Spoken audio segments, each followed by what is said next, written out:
Assalamualaikum warahmatullahi wabarakatuh. Om Swastiastu, Namo Buddhaya, Salam Kebajikan. Perkenalkan, nama saya Kristensia Kapita dengan NIM 2214201037. Saya mahasiswi Universitas Pembangunan Indonesia Manado, kelas A2 semester 2 Fakultas Keperawatan, Prodi Ilmu Keperawatan. Video ini saya buat dengan tujuan untuk memenuhi tugas ujian akhir semester dengan mata kuliah Pancasila dengan dosen pengampu Enci Aprilia Widya Mandai SH, SSMH. Oke, baik, di video presentasi kali ini saya akan membahas materi tentang mengenai Pancasila sebagai dasar negara. Dalam materi yaitu definisi Pancasila. Pancasila berasal dari dua kata bahasa Sanskerta, yaitu Paska berarti 5 dan Sila berarti prinsip atau asas. Apabila diulik secara bahasa, Pancasila menjadi rumusan dan pedoman kehidupan berbangsa dan bernegara bagi seluruh rakyat Indonesia. Pancasila dicantumkan dalam mekanisme Undang-Undang Dasar 1945 sebagai dasar negara Indonesia yang sah. Konsep Pancasila. Konsep dasar negara Indonesia adalah Pancasila. Itu artinya Pancasila dijadikan sebagai dasar dari penyelenggaraan kehidupan bernegara bagi negara Republik Indonesia, termasuk mengatur nilai kehidupan dan jalannya pemerintahan. Pancasila sebagai dasar dan ideologi negara. Pancasila merupakan dasar negara Indonesia yang menjadi tonggak dalam kehidupan bermasyarakat, berbangsa, dan bernegara. Makna Pancasila sebagai ideologi negara adalah nilai-nilai yang terkandung dalam Pancasila menjadi cita-cita normatif penyelenggaraan negara. Nilai-nilai yang telah disepakati bersama itu juga menjadi sarana menyatukan masyarakat dan dapat digunakan sebagai prosedur penyelesaian konflik. Sebagai sistem filsafat, etika dan dasar nilai perkembangan ilmu. Pengertian Pancasila sebagai dasar nilai pengembangan ilmu dapat mengacu pada beberapa jenis pemahaman. Pertama, bahwa setiap ilmu pengetahuan dan teknologi atau iptek yang dikembangkan di Indonesia haruslah tidak bertentangan dengan nilai-nilai yang terkandung dalam Pancasila. Kedua, bahwa setiap iptek yang dikembangkan di Indonesia harus menyertakan nilai-nilai Pancasila sebagai faktor internal pengembangan iptek itu sendiri. Ketiga, bahwa nilai-nilai Pancasila berperan sebagai rambung normatif bagi pengembangan iptek di Indonesia, artinya mampu mengendalikan iptek agar tidak keluar dari cara berpikir dan cara bertindak bangsa Indonesia. Keempat, bahwa setiap pengembangan iptek harus berakar dari budaya dan ideologi bangsa Indonesia sendiri, atau yang lebih dikenal dengan istilah indigenisasi ilmu atau mempribumian ilmu. Keempat, pengertian Pancasila sebagai dasar pengembangan ilmu sebagaimana dikemukakan di atas mengandung konsekuensi yang berbeda-beda. Pancasila dalam sejarah negara Republik Indonesia. Kelahiran Pancasila adalah kaitannya dengan berkecamuknya Perang Dunia Kedua pada media 40-an. Saat itu Belanda yang sudah sekian tahun bercokol di Indonesia dipaksa angkat kaki dari Indonesia oleh Jepang. Jepang yang sebelumnya telah menduduki negara-negara Asia lain akhirnya sampai juga di Indonesia. Pasca diusirnya Belanda, Jepang mulai membuat berbagai kebijakan yang salah satu tujuannya adalah supaya mereka dapat memenangkan perang melawan pihak sekutu. Terlebih lagi, mereka telah memulai peperangan dengan Amerika Serikat, yang artinya mereka sedang berhadapan dengan lawan tangguh. Karenanya Jepang membutuhkan berbagai cara dan upaya. Perjuangan yang dilakukan Jepang akhirnya berujung pada kekalahan. Di tengah situasi yang semakin tidak menentu, itulah Jepang mulai menjanjikan kemerdekaan kepada Indonesia. Sebagai langkah konkret dari janji tersebut, dibentuklah Dokorutsi Junbi Kosakai atau juga dikenal sebagai Badan Penyelidik Usaha-Usaha Persiapan Kemerdekaan Indonesia atau BPUPKI. Badan inilah salah satu badan yang berperan penting dalam sejarah singkat hari lahir Pancasila. 1, 2, 3, dan 4. Undang-Undang Dasar 1945 yang pertama dilaksanakan pada Sidang Umum MPR 1999, tanggal 14 sampai 21 Oktober 1999. Hasil amandemen Undang-Undang Dasar 1945 yang pertama meliputi 9 pasal dan 16 ayat sebagai berikut. Yang pertama, pasal 5 ayat 1 hak Presiden untuk mengajukan RUU kepada DPR. Pasal 7, pembatasan masa jabatan Presiden dan Wakil Presiden. Pasal 9 ayat 1 dan 2, sumpah Presiden dan Wakil Presiden.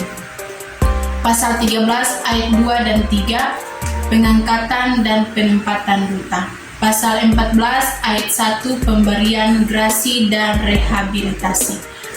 Pasal 14 ayat 2, pemberian amnesti dan abolisi. Pasal 15, pemberian gelar, tanda jasa dan kehormatan lain. Pasal 17 ayat 2 dan 3, pengangkatan menteri. Pasal 20 ayat 1 sampai 4, Dewan Perwakilan Rakyat atau DPR. Pasal 21, hak DPR untuk mengajukan rancangan undang-undang atau RUU. Amandemen Undang-Undang Dasar 1945 yang kedua dilaksanakan pada Sidang Tahunan MPR 2000 tanggal 7 sampai 18 Agustus 2000. Perubahan kedua Undang-Undang Dasar 1945 ditetapkan pada tanggal 18 Agustus 2000. Hasil amandemen Undang-Undang Dasar 1945 yang kedua meliputi 27 pasal dan 7 bab sebagai berikut.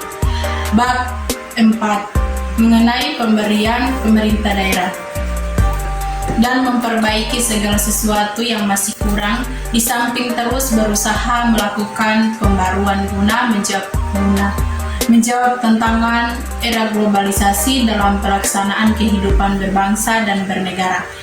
Di masa pemerintahan yang lalu memerlukan adanya proses identifikasi yang mana masih perlu dipertahankan dan harus diperbaiki demi memperangi dampak ketimpangan sosial di masyarakat. 1, 2, 3, dan 4. Undang-Undang Dasar 1945 yang pertama dilaksanakan pada Sidang Umum MPR 1999, tanggal 14 sampai 21 Oktober 1999. Hasil amandemen Undang-Undang Dasar 1945 yang pertama meliputi 9 pasal dan 16 ayat sebagai berikut. Yang pertama, pasal 5 ayat 1 hak Presiden untuk mengajukan RUU kepada DPR. Pasal 7, pembatasan masa jabatan Presiden dan Wakil Presiden. Pasal 9 ayat 1 dan 2, sumpah Presiden dan Wakil Presiden. Pasal 13 ayat 2 dan 3, pengangkatan dan penempatan duta. Pasal 14 ayat 1, pemberian gerasi dan rehabilitasi. Pasal 14 ayat 2, pemberian amnesti dan abolisi. Pasal 15, pemberian gelar, tanda jasa dan kehormatan lain. Pasal 17 ayat 2 dan 3, pengangkatan menteri. Pasal 20 ayat 1 sampai 4, Dewan Perwakilan Rakyat atau DPR. Pasal 21, hak DPR untuk mengajukan rancangan undang-undang atau RUU. Amandemen Undang-Undang Dasar 1945 yang kedua dilaksanakan pada Sidang Tahunan MPR 2000 tanggal 7 sampai 18 Agustus 2000. Perubahan kedua Undang-Undang Dasar 1945 ditetapkan pada tanggal 18 Agustus 2000. Hasil amandemen Undang-Undang Dasar 1945 yang kedua meliputi 27 pasal dan 7 bab sebagai berikut. 5. Yang ketiga dilaksanakan pada Sidang Tahunan MPR 2001 tanggal 1 sampai 9 November 2001. Perubahan ketiga terhadap Undang-Undang Dasar 1945 ditetapkan tanggal 9 November 2001. hasil amandemen Undang-Undang Dasar 1945. Yang kedua meliputi 23 pasal dalam 7 bab sebagai berikut. Bab 1 mengenai bentuk dan kedaulatan, bab 2 mengenai MPR, bab 3 mengenai kekuasaan pemerintahan negara, bab 5 mengenai Kementerian Negara, bab 7A mengenai DPR, bab 7B mengenai pemilihan umum, bab 8A mengenai BPK. Amandemen Undang-Undang Dasar 1945 yang keempat dilaksanakan pada sidang tahunan MPR 2001 tanggal 1 sampai 11 Agustus 2002. Ketentuan hasil amandemen Undang-Undang Dasar 1945 yang keempat menetapkan Undang-Undang Dasar 1945 sebagaimana telah diubah dengan perubahan pertama, kedua, ketiga, dan keempat adalah Undang-Undang Dasar 1945 yang pada tanggal 18 Agustus 1945 dan diberkelanjutan kembali dengan Dekret Presiden 5 Juli 1959. Perubahan tersebut diputuskan dalam rapat paripurna MPR RI ke-9 tanggal 18 Agustus 2000 sidang tahunan MPR RI dan mulai berlaku pada tanggal ditetapkan. Bab 6 tentang Dewan Pertimbangan Agung dihapuskan dan pengubahan substansi pasal 16 serta penempatannya ke dalam bab 3 tentang kekuasaan pemerintahan negara. Presiden Soekarno, jangan sekali-kali meninggalkan sejarah. Juga ucapan dari seorang filsuf Yunani, Cicero, yang mengatakan Historia Vitae Magistra, yang artinya sejarah memberikan kearifan. Dan keduanya ini menunjukkan bahwa sejarah memiliki fungsi penting dalam membangun kehidupan bangsa di masa depan. Juga dengan mempelajari sejarah akan banyak hikmah yang dapat dipetik, misalnya belajar dari kesalahan, strategi, peperangan nenek moyang kita yang kurang tepat dan akhirnya berujung kekalahan. Maka dari sini kita dapat belajar cara mengatur strategi yang lebih baik lagi ke depannya. Yang kedua, sumber sosiologis pendidikan Pancasila. Sebenarnya bangsa Indonesia sudah memiliki asas kultural yang melekat pada bangsa itu sendiri, dan itu berbeda dengan bangsa lain. Dan hal ini dikuatkan oleh kutipan Bung Karno yang mengatakan bahwa nilai-nilai Pancasila digali dari bumi pertiwi Indonesia, yakni dari kehidupan sosiologis masyarakat Indonesia. Yang ketiga, sumber yuridis pendidikan Pancasila. Pendekatan yuridis atau hukum merupakan salah satu pendekatan utama karena Pancasila sendiri merupakan landasan dari sumber dalam membentuk segala hukum. Salah satu contoh penegakan hukum yakni dengan menegakkan undang-undang. Agar hal itu efektif harus didukung oleh kesadaran hukum warga negara itu sendiri. Yang keempat, sumber politik pendidikan Pancasila. Tujuan dari mengetahui sumber politik pendidikan Pancasila salah satunya agar mampu mendiagnosa tentang upaya untuk mewujudkan kehidupan politik yang ideal sesuai dengan nilai-nilai Pancasila, sehingga mampu memberikan kontribusi dalam menerapkan politik yang memiliki etika dan berkeadilan. Undang-Undang Dasar 1945 yang kedua meliputi 27 pasal dalam 7 bab sebagai berikut. Yang pertama, bab 6 mengenai pemerintah daerah, bab 7 mengenai Dewan Perwakilan Daerah, bab 9A mengenai wilayah negara, bab 10 mengenai warga negara dan penduduk, bab 10A mengenai hak asasi manusia, bab 12 mengenai pertahanan dan keamanan, bab 15 mengenai bendera, bahasa, lambang negara, serta lagu kebangsaan. Pertama, sila kedua, sila ketiga, sila keempat, dan sila kelima dalam aspek kehidupan bangsa. Sila pertama atau ketuhanan yang Maha Esa mengandung nilai yang luhur dalam kaitannya dengan ketuhanan, keagamaan, keadilan, dan kenegaraan. Penerapan dalam sila pertama, Pancasila dapat dilakukan dengan menghormati setiap perbedaan, yaitu perbedaan keyakinan yang beragam antar masyarakat, membina kerukunan hidup antar masyarakat yang memiliki perbedaan agama dan keyakinan, tidak memaksakan suatu keyakinan atau agama kepada orang lain, dan menumbuhkan sikap saling toleransi antar umat beragama. Sila kedua, kemanusiaan yang adil dan beradab, mengandung makna mengenai penghormatan terhadap orang lain, walaupun setiap masyarakat memiliki perbedaannya beragam.